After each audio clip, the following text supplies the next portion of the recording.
We seek your face, O Lord our King, in every trial. 매일 성경 묵상을 돕는 해설 가이드입니다. 안녕하세요. 묵상 코치입니다. 함께 읽고 나눌 말씀은 역대하 9장 13절에서 31절까지 말씀입니다. 하나님의 약속대로 솔로몬은 지혜와 부귀영화를 얻었고 이를 통해 천하 왕들을 다스리는 지위와 건세를 누렸습니다. 외교와 국가 경제 면에서는 무역을 통해 자리매김했습니다. 솔로몬의 선단은 남쪽 아카비만을 통해 홍해로 향하고 서쪽으로는 지중해를 중심으로 항해함으로써 활동 무대를 넓혔고 교육을 통해 방대한 수익을 창출했습니다. 군사적으로는 큰 방패를 만들고 많은 말과 병거를 소유했습니다. 13절에서 21절은 솔로몬의 금과 영화입니다. 역대하 9장 13절에서 31절은 솔로몬 통치 기록의 마지막 단락으로 그 지혜와 부귀영화가 세상 왕들보다 뛰어남을 기록합니다. 앞과 마찬가지로 이런 증거들을 통해 솔로몬에게 지혜만 아니라 부, 재물, 영광까지 줄 것을 약속한 하나님 말씀이 성취되었음을 계속 부각합니다. 먼저 13절에서 21절의 단락은 솔로몬이 소유한 엄청난 금과 용도를 설명하며 이를 증명합니다. 여기에는 금과 관련된 단어가 11번 나옵니다.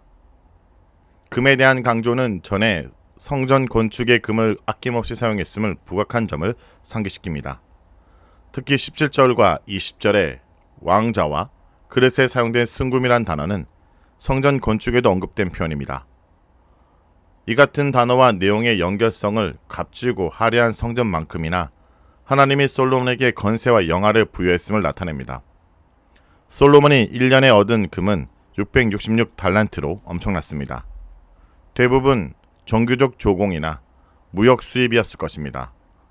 앞서 8장 18절에서도 오빌에서 450달란트의 금을 가져왔음을 밝혔습니다. 이외에도 무역상, 객상들, 아라비아 왕들과 방백들도 금과 은을 가져왔습니다. 금의 사용처로 첫째 방어체계 구축에 사용했습니다. 금을 쳐서 늘어뜨리는 공정을 통해 금방패 200개와 작은 방패 300개가 제작되었습니다. 금방패는 전신을 가리는 크기여서 603개의 금이 들어갔습니다. 작은 손 방패에는 금 403개이 소요되었습니다. 작은 방패들은 특히 솔로몬의 레바논 나무 궁에 두었습니다.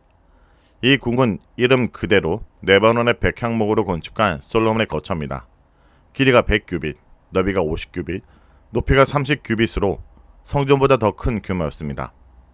여기에 작은 방패 300개를 보관한 것을 보면 궁의 거주시설만 아니라 왕실의 안전을 위한 무기고를 따로 뒀음을 짐작할 수 있습니다.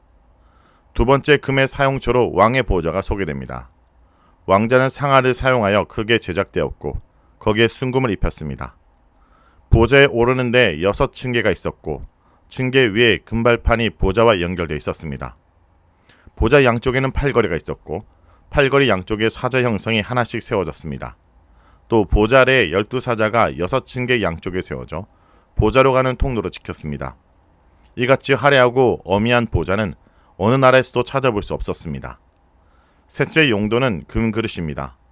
솔로몬의 마시는 잔도 다 금이며 레바논 나무궁의 그릇도 다 순금이었습니다. 이처럼 솔로몬이 얻은 금은 그의 재력과 권력을 드러내는데 부족함이 없었습니다. 그의 시대에는 은을 기히 여기지 않았는데 그 이유는 위에 언급된 여러 예물과 무역 외에도 다시스 무역을 통해 3년에 한 번씩 금, 은, 상아, 원숭이, 공작 등 진귀한 품목을 실어왔기 때문입니다. 그동안 솔로몬은 다윗이 교류했던 두루왕 후람과 교류를 지속했고 그의 협조로 엘시온 게벨에서 홍해를 통해 아라비아, 아프리카, 아시아로 교역선을 띄웠습니다. 또 그곳에서 오빌로 향하여 금, 백단목, 보석 등을 가져왔습니다. 솔로몬은 다시금 후람과 협력하여 이번에는 지중을 통해 다시스까지 항해함으로써 북아프리카와 유럽까지 교역 무대를 넓혔고 금은 보화를 가져왔습니다. 다시스는 보통 지중해 연안 스페인의 도시로 알려졌으며 다시스로 가는 배는 이스라엘 서쪽의 항구인 요빠에서 출항합니다. 솔로몬은 이스라엘의 지리적 조건을 기반으로 지중해와 홍해 주변 지역, 즉 유럽과 아프리카, 아라비아, 아시아를 이어주는 다리 역할을 담당했습니다. 이 무역 활동을 통해 국제적으로 방대한 교류와 수익을 창출했으므로 그의 지혜와 부귀영화에 대한 명성이 자자할 수밖에 없었습니다. 22절에서 28절은 솔로몬의 부와 지혜입니다.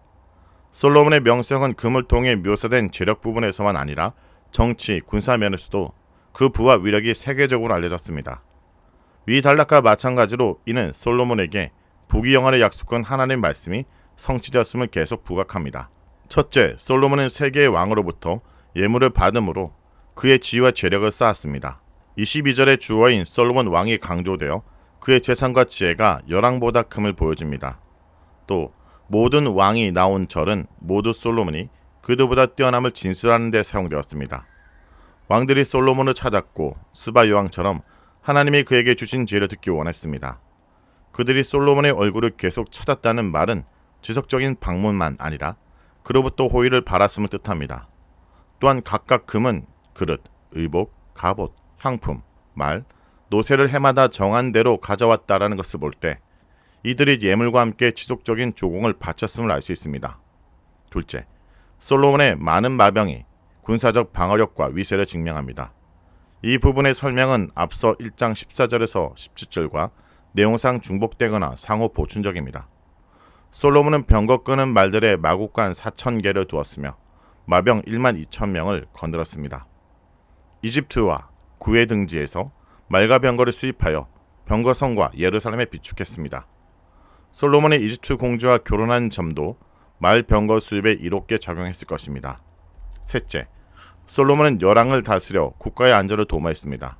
유브라데 강부터 브레셋 지역과 이집트 지경까지의 왕을 다스렸다는 것은 이스라엘의 모든 방어선이 보장됐다는 의미입니다.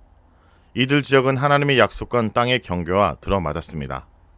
이 어구는 이전에 나왔던 하맛어기에서 애굽까지라는 표현과 마찬가지로 이스라엘의 북에서 남까지의 경계를 가리킵니다. 이 외에도 솔로몬은 이미 여러 성읍을 요새하여 경비태세를 갖췄고 내국의 이방인은 노역에 동원하여 자국민에게 자유를 마련해 주었습니다. 넷째, 솔로몬은 이스라엘에게 경제적 풍요와 평화를 제공했습니다. 이스라엘에서 진귀한 자월인 은은 예루살렘에서 돌처럼 취급되고 백향목은 평지의 뽕나무처럼 흔했습니다. 하나님은 평화란 뜻의 솔로몬을 왕으로 세워 그를 통해 이스라엘에게 평화와 안식을 주기 원하셨고 이 모든 것을 신실히 이루셨습니다. 한편 왕이 금을 축적하거나 말을 많이 모으는 일은 하나님이 명한 왕의 규례에 어긋나는 처사입니다. 그러나 역대기는 경제적 풍요로움, 말과 병거의 많음, 백성의 편안함을 부각함으로써 하나님이 솔로몬에게 약속한 부귀영화를 주셨음과 다윗과 솔로몬에게 약속한 견고한 왕권을 성취하고 계심을 보여주는 데 집중합니다. 이 19절에서 31절은 솔로몬의 통치 종결부입니다. 솔로몬은 주전 970년에 왕위에 올라 930년까지 40년간 이스라엘을 다스렸습니다.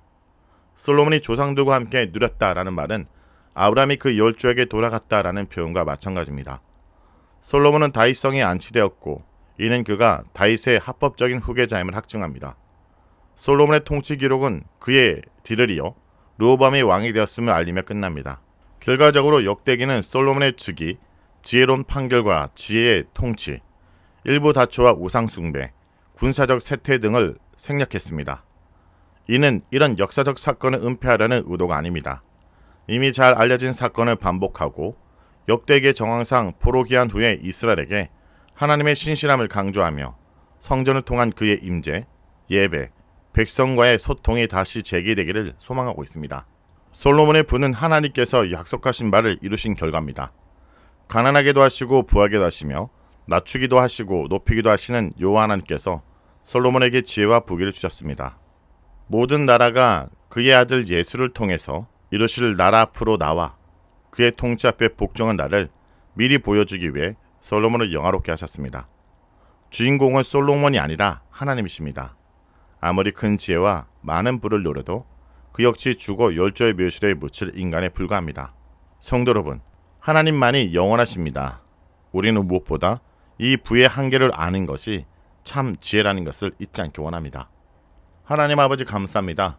오늘 이 말씀을 통해 우리에게 모든 것을 허락하신 분이 주님이라는 것을 잊지 않기 원합니다. 솔로몬의 수많은 소유가 그의 영광을 드러내는 것이 아니라 하나님의 영광을 드러내는 목적이었듯이 우리 삶 가운데 성공과 때로는 실패까지 하나님이 우리와 함께함이 드러나며 하나님의 사람이라는 것을 보여주는 기회라는 것을 잊지 않고 살아가도록 하여 주옵소서. 예수님의 이름으로 기도합니다. 아멘.